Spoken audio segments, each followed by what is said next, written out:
বিসমিল্লাহির রহমানির রহিম। আসসালামু আলাইকুম। উচ্চ মাধ্যমিক শ্রেণীর পদার্থবিজ্ঞান এর দ্বিতীয় পত্রে আমরা তাপগতিবিদ্যা অংশে সৃজনশীল কিছু ব্রড প্রশ্ন নিয়ে আলোচনা করব, যেটি আলোকে আমরা একটু বোঝার চেষ্টা করব যে আসলে আমরা যে অধ্যায় নিয়ে পড়াশোনা করেছি সেখান থেকে আসলে আমরা কতটুকু বুঝতে পারলাম বা কতটুকু আমাদের ধারণা হলো।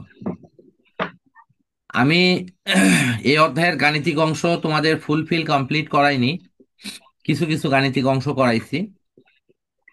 তো তারপরেও আহ ইচ্ছা আছে গাণিতিক অংশ তোমাদের দেখাই দেব। আমি তোমাদের একটা কথা বলি, গাণিতিক আমার যে নোট আছে সেখানে যতগুলো নিয়ম আছে সবগুলো নিয়ম শুধু যারা বিশ্ববিদ্যালয় এবং বুয়েট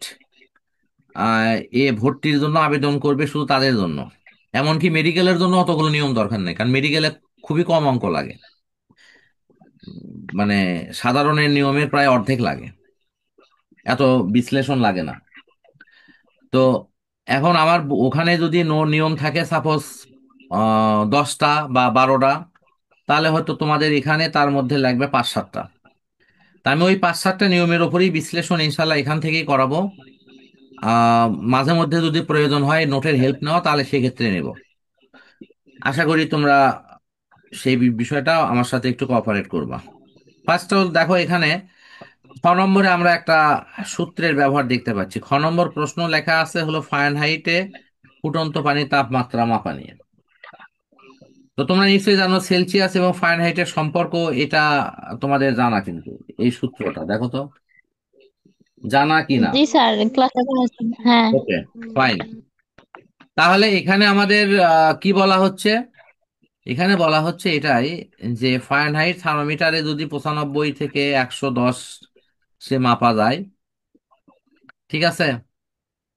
তো এখানে ফারেনহাইটে তোমার সর্বোচ্চ সীমা কত? 212। আর এখানে আসতেছে কত? 110। ঠিক আছে।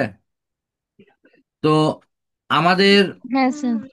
আমাদের এখানে যে থার্মোমিটার আমরা ব্যবহার করব, হুম, সেই থার্মোমিটার গুলো যদি এই 212 সীমার মধ্যে যদি কোনো তাপমাত্রা হয় তাহলে সেটি মাপতে পারবে। এর চেয়ে বেশি হলেও পারবে না, আবার 32-এর নিচে হলেও পারবে না। তো এই বিষয়টার ব্যাখ্যা নিয়ে শুধু এখানে প্রশ্ন। তো এখানে লেখা আছে যে ফারেনহাইট থার্মোমিটার দ্বারা ফুটন্ত পানির তাপমাত্রা মাপা যায় না কেন? তো মাপা না যাওয়ার কারণটা দেখানো হয়েছে যে 95 ডিগ্রি ফারেনহাইট থেকে তোমার কত এখানে 110 ডিগ্রি ফারেনহাইট কিন্তু মাপা যায়, কিন্তু যেহেতু 212 ফারেনহাইট তাপমাত্রা এই সীমার বাহিরে, তাই এটি ফুটন্ত পানির তাপমাত্রা মাপা যায় না। এখানে যে মাপটা দেখানো আছে তোমাদের এই জায়গাতে, একটু লক্ষ্য করো, তোমাদের উদ্দীপক থেকে একটু লক্ষ্য করো। সেই উদ্দীপকে বলা হয়েছে যে 25 ডিগ্রি সেলসিয়াস তাপমাত্রা একটি কার্নোর ইঞ্জিন 300 ডিগ্রি সেলসিয়াস তাপমাত্রা উৎস হতে কিছু তাপ শোষণ করে 3000 ডিগ্রি তোমার জুল তাপ বর্জন করে। তো এখন দেখো, ফারেনহাইট স্কেলের মাধ্যমে আমরা যদি তাপমাত্রা পরিমাপ করি তাহলে সর্বনিম্ন তাপের পরিমাণ হয় 32 ডিগ্রি ফারেনহাইট এবং সর্বোচ্চ হবে 212। ঠিক আছে। এখন ফুটন্ত পানির অপশন ব্যবহার করলে ফুটন্ত পানিতে এইটা কত আসবে? আমরা যে এই যে দেখো এখানে যে সূত্র F=2 লেখা হয়েছে 9C/, এত এই ক্যালকুলেশনে যদি আমরা এখানে মান বসাই, এই মানটা 212-র চাইতে কিন্তু অনেক বড় হয়ে যাবে। কথা বুঝতে পারছো কি? এই যে এমনিতেই নর্মালি যে পরিসর আছে সেই পরিসরের সাথে যেহেতু ম্যাচ করে না, সেই ম্যাচিং না হওয়াতে এই পরিমাপটা এখানে করা যাবে না। তোমরা শুধু মূলত দেখবা যে এই সূত্রের ব্যবহারটা আমরা জানি কিনা, আমরা বুঝতে পারি কিনা। নেক্সট অপশনে আসো। তোমাদের যদি দক্ষতার কোনো অঙ্ক পরীক্ষায় থাকে, সেই দক্ষতার অঙ্ক করার ক্ষেত্রে তোমরা দুইটা জিনিস শিখে নাও। একটা হলো এই রেশিওটা। এটার মূল সূত্র কি?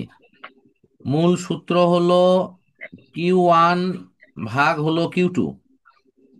এটা কিন্তু তাপ, সমান হলো তোমার, এটাকে তাপমাত্রা T1 ভাগ T2 আকারে লেখা যায়। এটা তোমাদের বইতে আছে, থিওরি আছে। অর্থাৎ তাপমাত্রাকে আমরা তাপকে আমরা তাপমাত্রায় চেঞ্জ করে লিখতে পারি।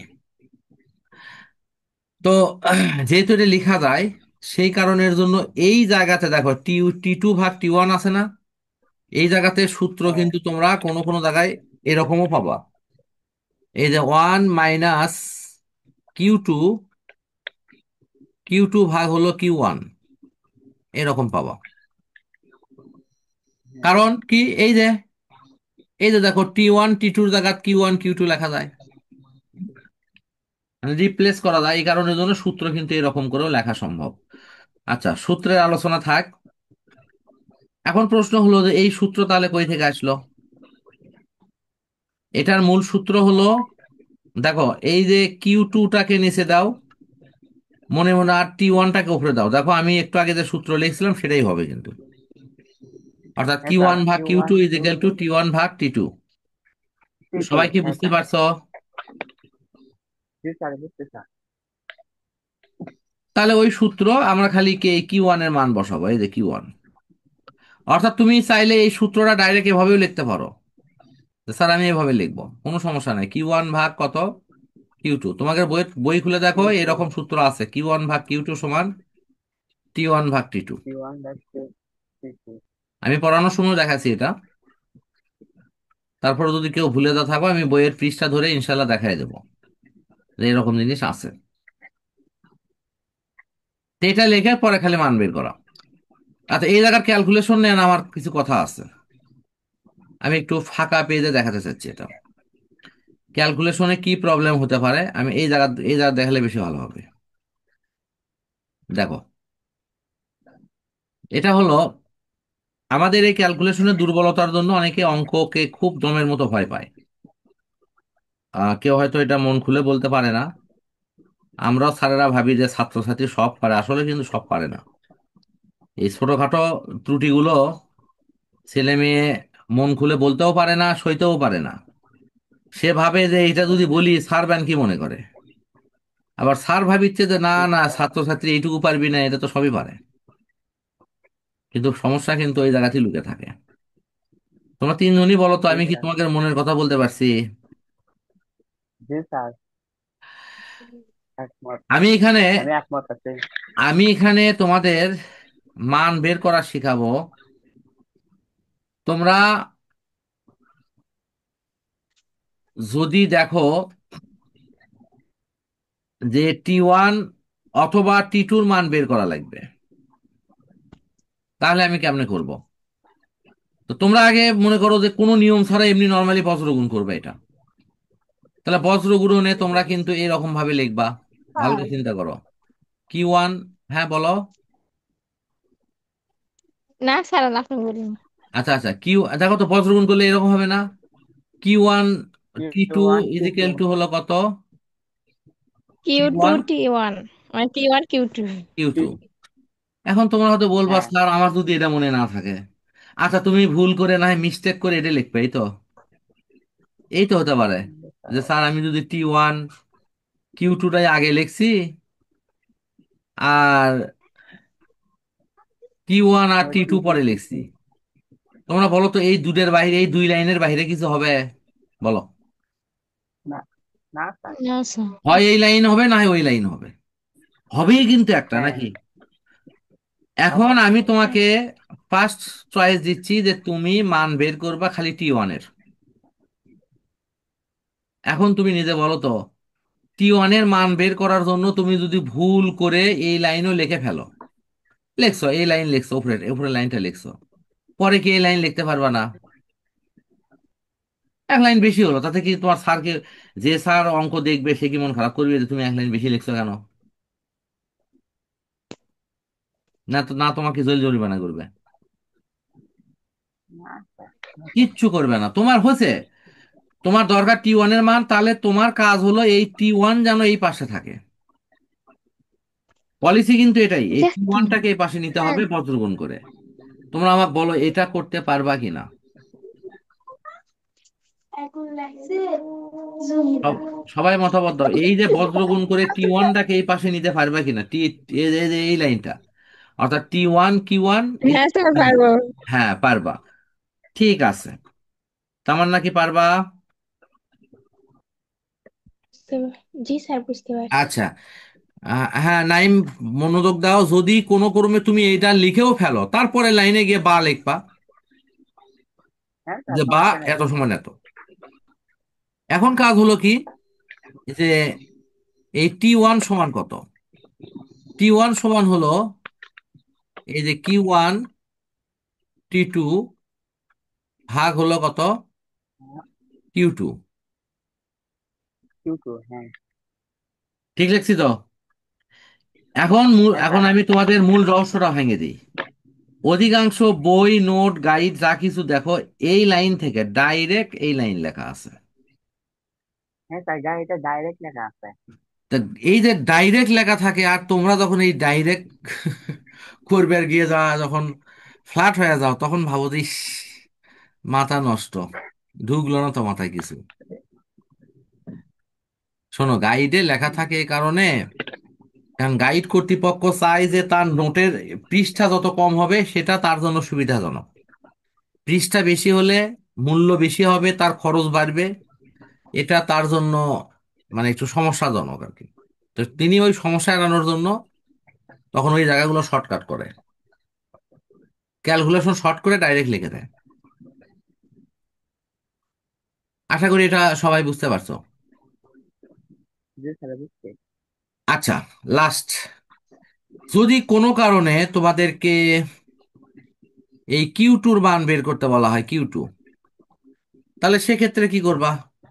এই লাইনটা একটু ভিন্ন কালার করে দিই, এই যে এই লাইনটা আবারও ব্যবহার করবো নাকি, ব্যবহার করে এখানে কি কি লিখবা, এই জায়গায় বা লেখে কি লিখবা, যে বা। Q2 equal Q1 T2 divided T1।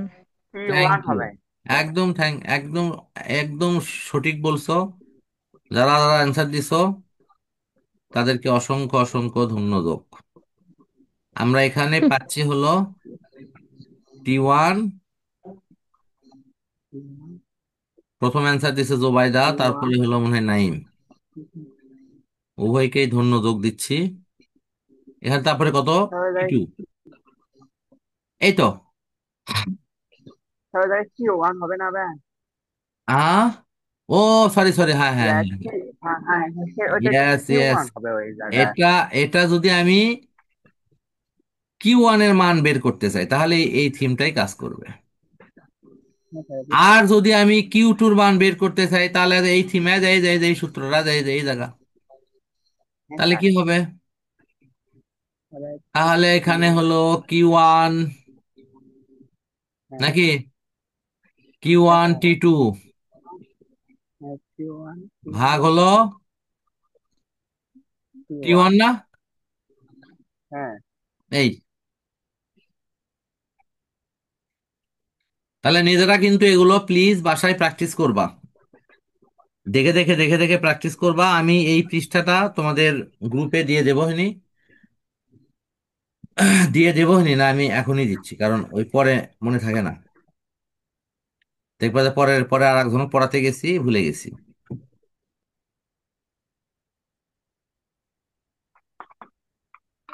তোমরা যথারীতি নোট তোমাদের মতো করে প্লিজ সেভ করে নিও, কারণ আমি হয়তো গ্রুপ থেকে ডিলিট করে দিলে দেখা যাচ্ছে পরে আর তোমরা পাচ্ছ না।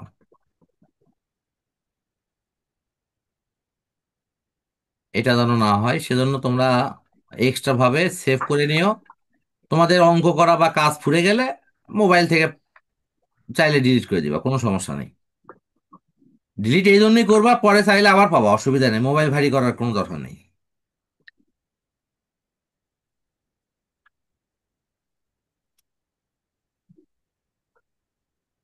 আমার মনে হয় আপলোড হয়ে ইনশাল্লাহ চলে যাবে, একটু ওই আপলোড হতে একটু সময় নিচ্ছে। এই যে চলে গেছে। হ্যাঁ স্যার, একটু স্যার। আচ্ছা, তাহলে আমরা তাহলে বলতে পারি এই নম্বরের এই অঙ্ক আমরা পারবো। তোমরা নিজেরা বলো তো, 6, 7, 8, 9, 10 এই 4 ক্লাসের যে কোনো অঙ্কের তুলনায় এই এই অঙ্কটা কি খুব কঠিন? সত্যি করে বলবা। এটা হলো বোর্ড অঙ্ক, বোর্ডের অঙ্ক, আমার আমার গলে মন মন গড়া অঙ্ক না। না স্যার, ঠিক আছে, বোর্ডের অঙ্ক এটা। এ- যে স্যার এটা তো বোর্ডে আসেনি, বোর্ডে যাচ্ছে, কিন্তু তোমাদের বোর্ডে যাচ্ছে, একবার ঝকঝকা বোর্ডে যাচ্ছে। হ্যাঁ স্যার, 2021 সালে আসছে। হুম। হ্যাঁ, তামান্না এবং জুবাইদা দুইজনই বলো, তোমরা 6, 7, 8, 9, 10 যেগুলোতে এমনি নর্মালি বীজগণিত পাটিগণিত যা যা করছো, তার কি এর চেয়ে সোজা অঙ্ক ছিল না কঠিন ছিল? স্যার সূত্র বুঝছি এখন তাই সহজ লাগিছে। না না, সেটা তো অবশ্যই মা, আমি একটা কথা, সূত্র তো তোমাকে বুঝতেই হবে। তোমাদের দুর্বলতা হলো ক্যালকুলেশন, তোমরা ওই যে সাধারণ গণিতে ক্যালকুলেশনে অনেকে ভালো না, ওইটার প্রভাব পড়ছে আমাদের এই ফিজিক্স কেমিস্ট্রির উপর। সাধারণ গণিত পারি হ্যাঁ না। হ্যাঁ, না না, শোনো, আমি তোমাদের কথা দিচ্ছি, এইরকম ছোট ছোট ক্যালকুলেশন গুলো আমাকে নিশ্চিন্তে বলবা, স্যার এই ক্যালকুলেশন যেন ভালো পারি, আমাকে বিভিন্ন বুদ্ধি শুদ্ধি দেখান, দেখ এগুলো এখন করে দেবো, সমস্যা নাই। এগুলো হয়তো ঠিক অনেকেরই আছে সমস্যা স্যার। না, তাদের দেখা লাগে না, বাট যাদের প্রবলেম তাদের আমি দেখাই।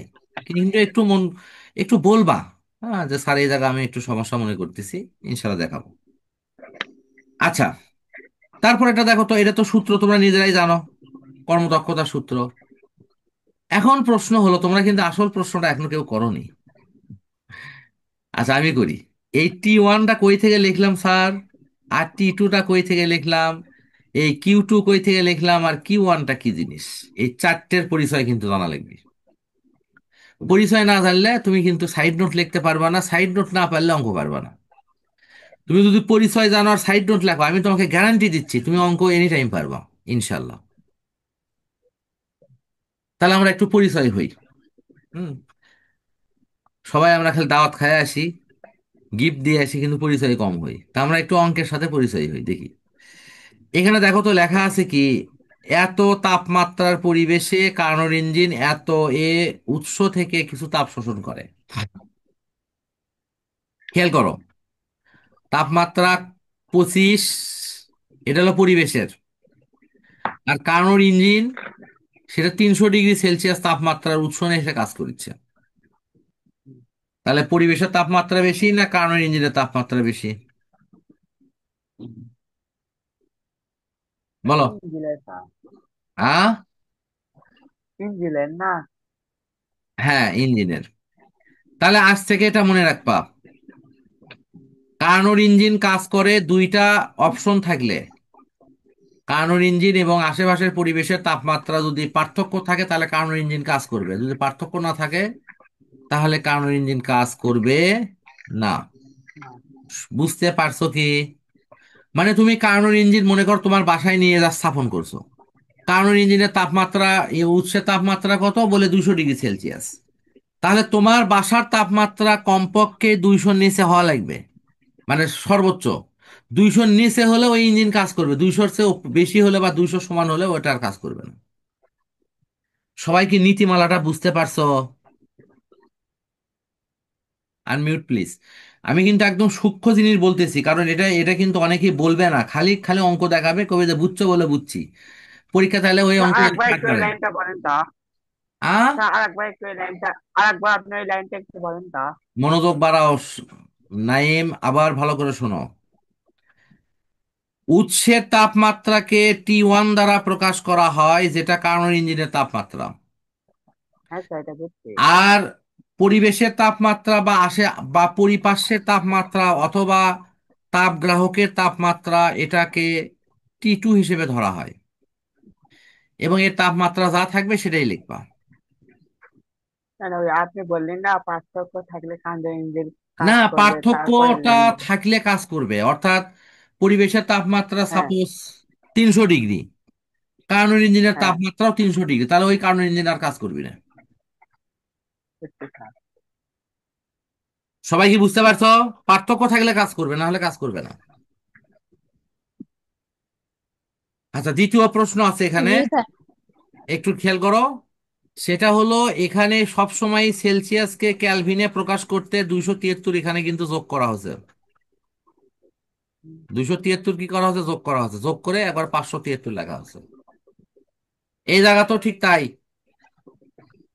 বুঝতে পারছো কি? 25 সাথে 273 যোগ করা হয়েছে। 25 সাথে 273 যোগ করলে ওই যে 298 হয়। সবার কাছে ক্লিয়ার? জি স্যার। ওকে, ফাইন। এখন আসো হলো, এই যে 3000টা কি? 3000-এর ওখানে ভাষাটা পড়ো তো, কি লেখা আছে? লেখা আছে পরিবেশে এই তাপ বর্জন করে। তাহলে তাপটা বর্জন করিচ্ছে কি? ওই ইঞ্জিন না? ওই হ্যাঁ। ইঞ্জিন হ্যাঁ। তাপ বর্জন করিচ্ছে কার কাছে? তাপের গ্রাহকের কাছে, যে যাই তাপটা গ্রহণ করবে। তাহলে তাপ গ্রাহকের কাছে বর্জন করা কত? 3000। এখন তোমাকে বলবে যে তাহলে 3000 তাপ যে উনি বর্জন করছিল, তাহলে ওই সময় সে তাপ শোষণ করেছিল কতটুকু? বুঝাইতে পারছি কি? মানে ওই ইঞ্জিন তাপ বর্জন করছে 3000, এখন তোমাকে বলা হচ্ছে তিন হ্যাঁ। হাজার যদি উনি বর্জন করে, তাহলে উনি গ্রহণ করেছিল কতটুকু? এই গ্রহণ করা তাপের পরিমাণ হলো এই Q1, এবং সেটাই এখানে বের হয়েছে। ক্লিয়ার? বুঝছো সবাই? হ্যাঁ স্যার। হ্যাঁ স্যার। জি স্যার। জি স্যার। এই দুটার মধ্যে একটু সিমিলারিটি বলে দেই। দেখো, উৎস, দেখছো কি? উৎস এবং উৎস, T1, Q1। হুম। গ্রাহক বা পরিবেশ, এখানে কি নাম? T2। টি এখানে টু তো আর তাপ কিউ হলে টু। কত? Q2। কৌশলটা খেয়াল করো, তাহলেই হবে, আর সমস্যা নাই। আর যে কোনো তাপমাত্রা দেওয়া থাকলে একে 273 আমি যোগ করব, দেন আমি লিখবো। তাহলে 273 কেন লিখতে হবে? কারণ আমাকে সবগুলো অঙ্ক ক্যালভিন এককে করতে হবে। ক্যালভিন কেন করব? কারণ আন্তর্জাতিক পদ্ধতিতে না করলে অঙ্ক ভুল হবে। সবার কাছে ক্লিয়ার? জি স্যার। হ্যাঁ স্যার। তোমাকে যে কেউ যদি প্রশ্ন করে যে ফিজিক্সের অঙ্ক কোন মানে এককে করবা, তোমরা বলবে এসআই এককে। তো বলবে এটা কি থানার এসআই? বলবা না স্যার, এস মানে হলো সিস্টেম, আর এ ইন তোমার হলো আই মানে হলো ইন্টারন্যাশনাল। তার মানে এখানে সিস্টেম অফ যে ইয়েটা আছে, অর্থাৎ ইউনিটের যে সিস্টেমটা আছে, সেটা আমাদের ইন্টারন্যাশনাল হতে হবে, তাহলে এটা কাজ করবে। এজন্য আমরা এসআই লিখি। ক্লিয়ার? জি স্যার। এবং এসআই এর কথা তোমরা তো 9-10 থেকেই পড়ে আসছিস, যে আন্তর্জাতিক পদ্ধতি মানে এসআই পদ্ধতি। আমার মনে হয় আমাদের অঙ্ক এখানে মোটামুটি শেষ।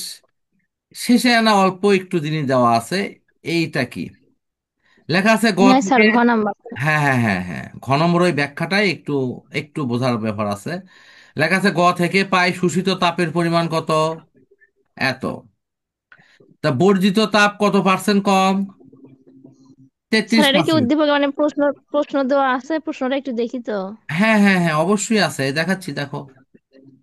হ্যাঁ এই স্যার, যে প্রশ্ন দেওয়া আছে ওই যে। তোমার একটু দেখো, দেখো, এই যে এটা তো বলছি পরিবেশে তো। বর্জন করছে, বলছে বর্জিত তাপের হ্যাঁ। 33% কম হলে। আচ্ছা। আচ্ছা, 33% কম মানে কি? যে পরিমাণ তাপ সে বর্জন করলো, তারই তো 33%, নাকি? হ্যাঁ হ্যাঁ হ্যাঁ। স্যার। তাহলে তাপ বর্জন করছে কত? 3000। 3000। তার হলো 3000 এর 33%, এর 33%, ওটা দিয়ে কিন্তু গুণ করা আছে। এর মানে গুণন না, গুণন তেত্রিশ হ্যাঁ স্যার। পার্সেন্ট হ্যাঁ। দেখো অতটুকু হয়, ক্যালকুলেটর থাকলেই হবে। তাহলে এখানে বার হয়েছে কি? ইটা 2, সরি ইটা 1, এখানে বার হবে ইটা 2। এই ইঞ্জিনের দক্ষতা কত? 48। আর দেখো পরের ইঞ্জিনের দক্ষতা কত? বুঝতে পারছো কি? এটার পার্থক্য হলো কেন বলতে পারো? এটার পার্থক্য হওয়ার পেছনে কারণ হলো দুটা। হয় উৎসের তাপমাত্রা বেশি হতে হবে, আর না হলে পরিবেশের তাপমাত্রা কম হতে হবে। এটা হলে এই ধরনের মানে দক্ষতা বাড়বে। এখনো বোঝনি? উৎসের তাপমাত্রা হয় বেশি হওয়া লাগবে, না হলে যাই গ্রহণ করবে তার কম হয়। তাপমাত্রা কম হতে হবে। তাহলে উৎসের তাপমাত্রা বেশি হলে কি হবে? এই যে তোমরা যে বিয়োগটা করেছো এখানে, এই যে এখানে এখানে এক ধরনের বিয়োগ হবে না বলো তো? এটা কি বিয়োগ না? হ্যাঁ স্যার। আচ্ছা দেখো, এটা এটা হ্যাঁ যদি স্যার। ক্যালকুলেশন করো, T1 বিয়োগ কি T2 না? একটু ভালো করে ভাবো তো। এই যা যে এটার মতো, এই যে দেখো, এই যে এই জিনিসই তো। হ্যাঁ স্যার। হ্যাঁ হ্যাঁ হ্যাঁ হ্যাঁ। আচ্ছা, যারা যারা না চুপ করে আছো তাদের জন্য দেখাই, এটাকে লসাগু করো। না, এ লসাগু করো, ভয় ওরে পাওয়ার কোনো কারণ নাই। ওরে এই যে ওরে T1, বাবা। তাহলে কি হবে দেখো তো, লসাগু কি T1 বিয়োগ T2 হবে না বলো তো? হুম। এই যে এখন মুখে হাসি ফুটছে। ঠিক আছে, আমার মনে হয় আজকে আমরা এই পর্যন্ত রাখি। আমি হ্যাঁ তোমাদেরকে স্যার। আবারও আমি তোমাদের একটু ছোট্ট পরামর্শ দেই। তোমরা যারা আমার কাছে মাধ্যমিকে পড়াশোনা করছো, নিশ্চয়ই একই অঙ্ক 3 বার করে করার ব্যাপারগুলো নিয়ে তোমরা জানো। প্রথম কিভাবে হ্যাঁ করবা হ্যাঁ। বলো তো? নাইম, জানো তো এটা? হ্যাঁ স্যার। একই অঙ্ক 3 বার করে করে করে আয়ত্ত করা, এই ব্যাপারটা সবাই জানো। মোটামুটি জানি স্যার, একবার একটু বলেন তাহলে আরো একটু ক্লিয়ার হবে। তোমার যে কোন দিন ক্লিয়ার হয় বাবা, একটু মনে দেখো, রয়েছে অনেকদিন একটু থেকে একটু। প্র্যাকটিস করা নেই তো। আচ্ছা, প্রথম কথা হলো, সবাই একটু মনোযোগ দাও। মনে করো এই অঙ্কটা তুমি বুঝছো, তুমি নিজে আবার ভালো করে ঠান্ডা মাথায় দেখবা। বুঝছো, এখন কি করবা? এখন দেখে দেখে মানে করা শুরু করবা। এই দেখে দেখে সূত্র লিখলে, দেখে দেখে যথারীতি সাইড নোট দিলে, দিয়ে লিখলে। লেখার পরে গ নম্বর করছো বলে, হ্যাঁ এখন আবার করো।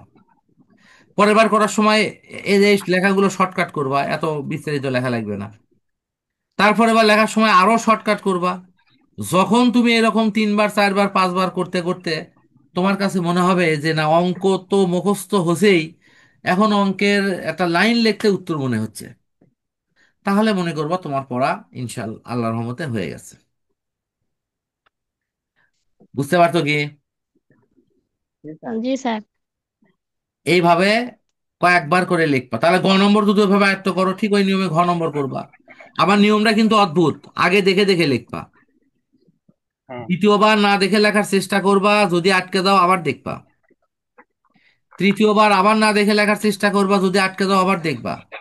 আমি তোমাদের গ্যারান্টি দিচ্ছি, সত্যি যদি একাগ্রতা নিয়ে কাজ করো, ইনশাআল্লাহ তৃতীয়বার বা চতুর্থবার গিয়ে তোমার মনই বলবে যে এটা আয়ত্ত হয়ে গেছে, আর টেনশন নাই। এটা বলবেই, ইনশাআল্লাহ বলবেই। আল্লাহ আল্লাহ তোমার, আল্লাহ রহমতে তোমরা সততা নিয়ে কাজ করলে এটা আল্লাহ তোমাদের হেল্প করবে, ইনশাআল্লাহ। ইনশাআল্লাহ।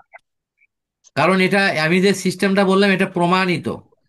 এটা এই পদ্ধতি আমি নিজে ব্যবহার করেছি, এবং আমি বলবো যে শত শত ছেলে মেয়েকে আমি নিজে হাতে কলমে এরকম পড়াইছি। অনেকে মুখে বললে আসলে পরিপূর্ণ করতে চায় না, আলসেমি করে, পরে বলে যে কি জানি স্যার এটা কি অদ্ভুত কথা বললো।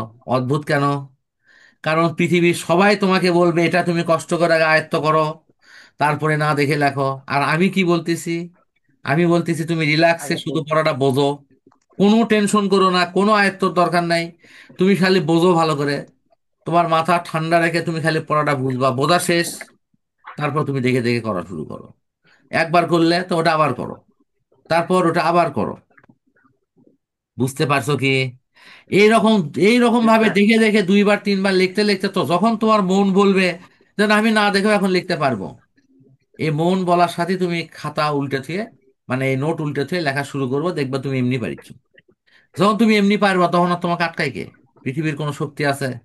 একমাত্র আল্লাহ ছাড়া। হ্যাঁ ও স্যার। তোমাকে আটকাবে? হ্যাঁ স্যার। সবাই কি আমার পলিসিটা বুঝতে পারছো? জি স্যার। জি স্যার। ইনশাল্লাহ আল্লাহর নাম নিয়ে এই চেষ্টাটা করবা, শুধু একটা অঙ্কই, এই স্যার। গ নম্বর আর ঘ নম্বর। আগে গ নম্বর ট্রাই করবা, তারপরে ঘ নম্বর। সবাই আবার বলো, এটা কি দেখে না না দেখে? দেখে। এটা দেখে। বুঝে না না বুঝে? বুঝে। হ্যাঁ, বুঝে অবশ্যই ভালো স্যার। করে বোঝার পরে। এটা যেন আবার কেউ মনে করো না যে স্যার আমি কিছু বুঝি না, আগে খালি অযথাই লিখবো? না না না, বোঝার পর তো তুমি না বুঝে করবা কেন? ঠিক আছে, তারপরেও যদি, আবারও বলতেছি, কারো যদি কোনো প্রবলেম হয়, তোমরা নেক্সট সামনে যে ক্লাস আছে সেই ক্লাসে আমাকে খোলা মনে প্রশ্ন করতে পারবা, যে কোনো লাইন থেকে, যে কোনো ক্যালকুলেশন থেকে। ইনশাল্লাহ আমি চেষ্টা করব তোমাদের সেটা ভালোভাবে বুঝিয়ে দেওয়ার। ওকে, তোমরা এখান থেকে লিভ নিয়ে প্লিজ আইডি একটু একে আসো। ওখানে আমি দেখি রসায়নের তোমাকে দুই দুই একটা সমস্যা দেখাই দিতে পারি কিনা এখান থেকে। তাহলে প্লিজ প্লিজ লিভ নাও, এখানকার সময়ও শেষ। আমরা এখান থেকে একটু